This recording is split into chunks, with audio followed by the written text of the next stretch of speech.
So, staying with the reason for today being the Meteorology Day, I've been joined in studio by Papa Clegg. He's a Divisional Union Chair of the Ghana Meteorological Agency. Papa, thank you. Good evening to you. Now, you saw it right now. There are fishermen who are not relying on your predictions or your weather forecasts and how it's going to look like, because clearly they say they're losing faith with you. Some of the things you say do not really come to pass.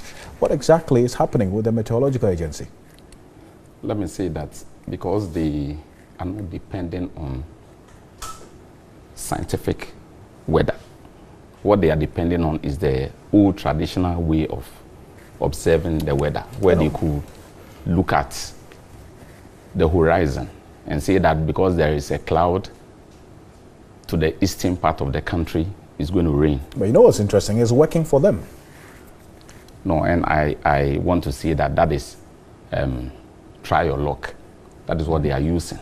Because I did say that they are not using the scientific weather system that we are using. But we do scientific weather where we are using instruments. We are using trained personnel to determine how the weather will look like.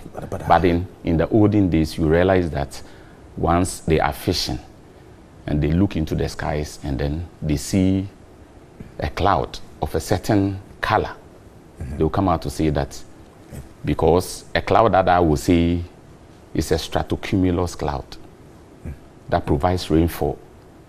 They also see it as such, but they don't know the name of that cloud. They don't know the type of that cloud. They may not know the scientific name of a dark cloud, but at least that gives them an indication that they should stop fishing and go home. But then how scientific is your scientific expression? Because if it's supposed to be scientific, it's supposed to be near accuracy, plus or minus, in terms of analysis. But here's the case where the reason why they say they don't rely on you is that you've given a number of forecasts which hasn't come to pass. So they doubt the emphasis of how scientific your work is as against their natural predictions, which is working for them. Let me also say that, do they even know and can interpret the weather that we give? For example, GMET, or Ghana Meteorological Agency, does not give zonal forecasts because we do not have the instruments to do so. You do not have the instruments. Yes, we would have planted an instrument at Teshi, plant an instrument at Circle. You are going to do zonal observation. And so you can tell that this is going to happen in Teshi, to be precise. Right. This is going to happen in Agbogloshi, to be precise. But what we do is that because we do not have the instruments, our instruments will be planted at a certain point, and the weather we give, we will say that it will rain in Accra and its environs. Right. So the person who lives at Teshi does not receive the rain, and then it rains at Agbogloshi. So those who live in Teshi will say your prediction is wrong. What are the duties as an agency is for you to be able to give out daily meteorological information for Ghanaians through the various mediums? How effective has that been? How have you been able to carry out that mandate over the period? It's not been very effective. Why? Because there are some who don't actually depend on the weather that we give. There are other sources of weather information where people go on the net, and then that is where they get their information. They do their own analysis, and then, but I want to believe that they have to depend on the information that Ghana Meteorological Agency gives. What do you think could have accounted for that, with people having to go onto the internet and get information about how the weather will be in Ghana, whilst we have a meteorological agency to that effect? Elsewhere, the state has provided for the National Meteorological Installation, or the service, where the instruments you need are given to you. Personnel who work in that organization are paid adequately. It means you're not paid well. They are motivated. So they also give their best. Is that to say that you're not paid well, you're not motivated well? We are not, GMET is not motivated well. The staff of GMET are not motivated well. The last time I checked, you told me that since 1995, your accommodation allowances and others are still outstanding. Has that situation changed? No, we do not have a problem with accommodation allowances for the staff in our outstations. I can say that we have 22 synoptic stations. If I say synoptic station, what I mean is that land stations. The staff there are all accommodated, except that the accommodation is not a standard accommodation.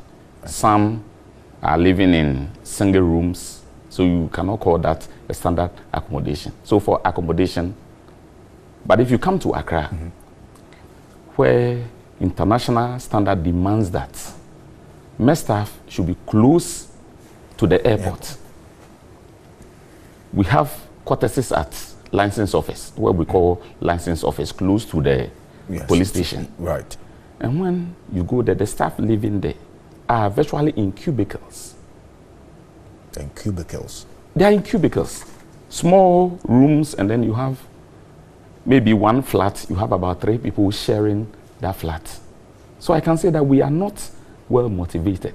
How many trained forecasters do you have there in terms of human resources? Currently, human resources, it used to be very low previously because meteorology, no tertiary education, a tertiary institution in Ghana used to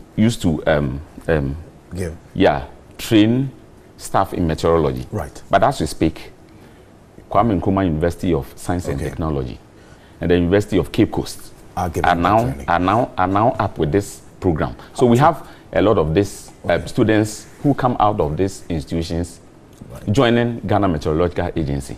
But then the other challenge is that because there is freeze on employment, you are unable to employ all of them. Yes. What we do now in GMET is that as staff retire, you have to put in a request at the Ministry of Finance. And if 20 staff members retire, they only give you the go-ahead to employ only 5. Okay. So we are, the personnel, we do not have enough personnel. Great. Thank you, Papani. This conversation would continue, but I'm grateful. Thank you very much. Okay. He is the Public Relations Officer of the Meteorological Agency Senior Staff Association, talking about today being the Meteorology Day.